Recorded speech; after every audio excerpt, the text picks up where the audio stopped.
Bonjour à tous, bienvenue dans ce vlog numéro 2. Aujourd'hui on est le lundi 22 février. Donc pour ceux qui ont suivi le premier épisode, on rentre de Shaoyang et on va à Canton. Le réveil piquait un petit peu parce qu'on s'est levé aux alentours de 5 heures ce matin. Et on n'arrivait pas à dormir la veille, comme souvent la veille des départs.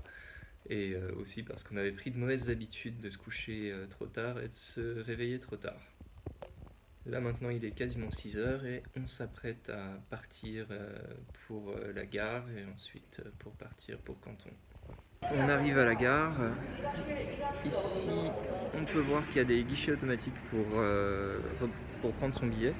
Le problème c'est que c'est pas compatible avec les passeports ou avec les cartes d'identité étrangères naturellement, et on est obligé de prendre ça au guichet manuel.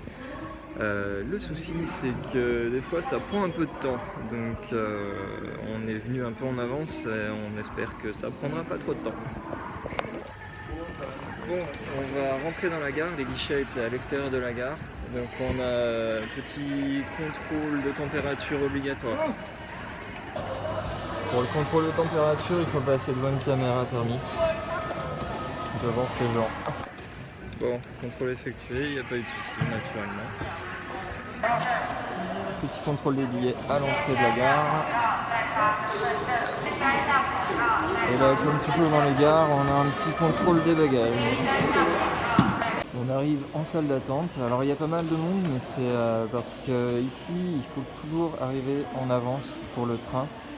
Savoir que 5 minutes avant le départ du train, ils interdisent l'accès au train pour éviter les retards.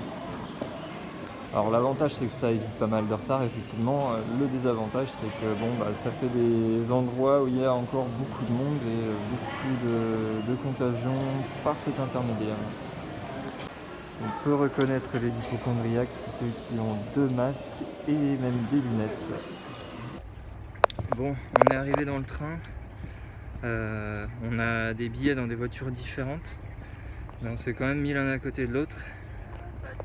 A priori, ils ont filé moins de billets qu'il y a vraiment de places disponibles pour pouvoir laisser une place au milieu. Le truc, c'est que moi, je me retrouve au milieu, donc j'espère que je pourrai rester là. Le train est parti, on en a pour à peu près 4 heures de route parce qu'on passe par Changsha. C'est pas le chemin le plus court, mais il n'y avait plus de billets pour le train qui fait directement Shaoyang et Canton. J'en profite pour vous donner un court aperçu de la campagne chinoise. Des nouvelles par rapport au virus. En Chine, le nombre de cas continue de baisser tous les jours, ça fait 3-4 jours maintenant. Par contre, on commence à s'inquiéter pour les cas à l'étranger parce que là, ça explose. Il y a eu pas mal de contamination avec le bateau qui a été arrêté au Japon, le Diamond Princess.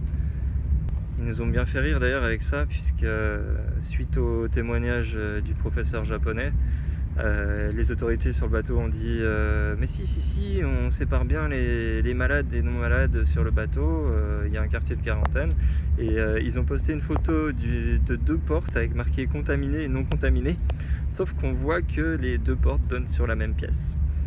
Voilà la photo en question. Petite précision aussi par rapport à ce que je disais dans mon premier vlog par rapport aux personnes qui sortent sans masque. Il y en a beaucoup, c'est simplement parce qu'elles ne peuvent pas en acheter, parce que beaucoup de boutiques sont en rupture de stock maintenant. Il y a beaucoup plus de demandes que d'offres, et ce malgré le fait qu'il y ait des entreprises qui modifient leur production. Par exemple, on a pu voir à la télé qu'il y avait des entreprises qui fabriquaient avant des vêtements, qui fabriquent maintenant des vêtements intégraux pour les médecins qui sont en charge de traiter le virus. Et des usines qui fabriquaient avant des boissons fabriquent maintenant des bouteilles d'alcool stérilisant, quoi. On est environ 1 heure plus tard, il y a un peu plus de monde dans le train, même si on reste avec une place sur 2 inoccupée. Et il y a un passager qui a mis ici une valise Apple, je vous laisse admirer. Alors là, on arrive à Changsha et j'en profite pour montrer un petit peu comme c'est pratique. Le train va repartir dans l'autre sens et on va juste tourner tous les sièges. Ils ont un mécanisme en dessous, on peut juste les tourner pour repartir et tout ça dans le sens de la marche. Bon, on est arrivé à Canton, ici il fait un peu plus chaud, donc on a pu enlever notre gros blouson et on va se diriger vers le métro. On est à la gare du sud de Canton, on peut voir un peu autour de moi qu'il y a quand même un petit peu plus de monde que sur la photo qui était parue dans le journal. C'est pas encore la pleine capacité de la gare, hein. On voit que les trains prennent qu'une place sur deux, quoi. On peut voir que les contrôles de sécurité ont été renforcés au niveau du métro. Il y a contrôle de température avec.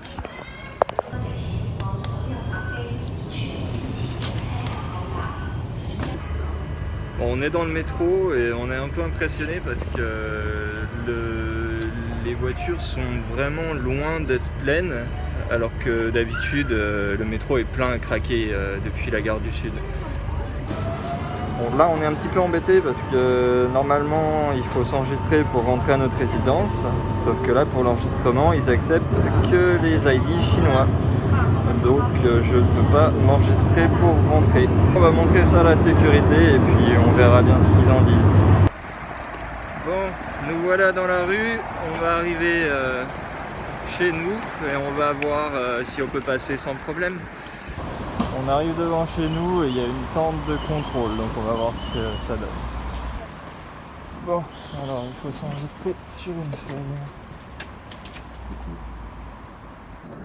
Bon, on a pu passer la tente de contrôle, donc là on se dirige vers notre bâtiment. On espère qu'on pourra passer aussi là-bas. Il a fallu qu'on donne notre numéro de passeport ou carte d'identité et qu'on dise d'où on vient et qu'on le confirme avec notre opérateur. Et on doit encore confirmer notre identité à l'entrée de notre bâtiment. On peut retirer les colis qui se sont accumulés en attendant. Donc c'est tout dans une armoire comme ça et ensuite on rentre le code du colis pour pouvoir le retirer et ça va s'ouvrir automatiquement. Bon, on est bien arrivé et on va pouvoir manger. Alors le reste de la journée, j'ai pas eu trop de temps pour prendre des vidéos puisqu'il a fallu déballer toutes les affaires, il a fallu pas mal ranger aussi parce qu'on avait laissé des choses traîner avant de partir. J'ai dû passer pas mal de temps à m'occuper du site également, donc il est quasiment minuit et je ferai le montage de cette vidéo demain. Ce qu'il y avait à retenir pour cette journée, c'est que il y a quand même beaucoup moins de monde dans les rues, même si heureusement on commence à voir de plus en plus de personnes qui peuvent sortir. Et on a pu voir des gens avec des masques absolument partout, des masques de toutes les couleurs, de tous les types, c'était vraiment impressionnant. Des gens qui se mettent un bout de tissu attaché avec 2 ficelles et qui pensent que ça va les protéger de quoi que ce soit. Et on a pu passer les différents contrôles sans problème forcément et on est enfin bien arrivé chez nous à Canton.